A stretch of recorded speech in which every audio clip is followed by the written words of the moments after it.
புரட்சியாளர் எம்ஜிஆர் காலத்தில் entrance exam கொண்டு வந்தாங்க. இப்போ வந்து நீட்டு பரிச்சை மாதிரி கிடையாது.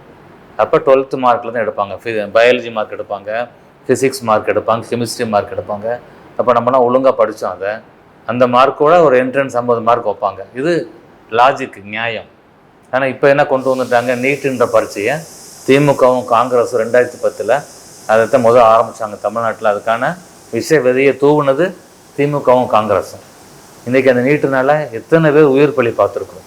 23 பேருக்கு மேலே இப்போ இந்த கவர்மெண்ட், திமுக கவர்மெண்ட்லேயே இறப்பை நம்ம பார்த்துட்டோம். இப்போ ஸ்டூடெண்ட்ஸ்னால கோப்பு பண்ண முடியல. ஏன்னா வந்து ஸ்டேட் சிலபஸ் இருக்குது, மெட்ரிக் இருக்குது, சிபிஎஸ்சி இருக்குது, ஐசிசி, பல சிலபஸ் இருக்குது. ஆனால் பரீட்சை ஸ்டாண்டர்ட் வந்து ஹை ஸ்டாண்டர்டில் இருக்கும். அப்போ நிறைய பேர்னால அந்த பரீட்சையை பாஸ் பண்ண முடியல. அந்த மாதிரி பிரச்சனைகள்லாம் வந்துடுது. அதனால் நீட்டு வேண்டாம் அப்படின்றதுல ஏடிஎம்கே, அதுவும் புரட்சிக்கு அம்மா இருக்கும் பொழுது 2 வருஷம் மத்திய அரசு, அம்மானா பயப்படுவாங்க, இந்தியாவே அலறும்.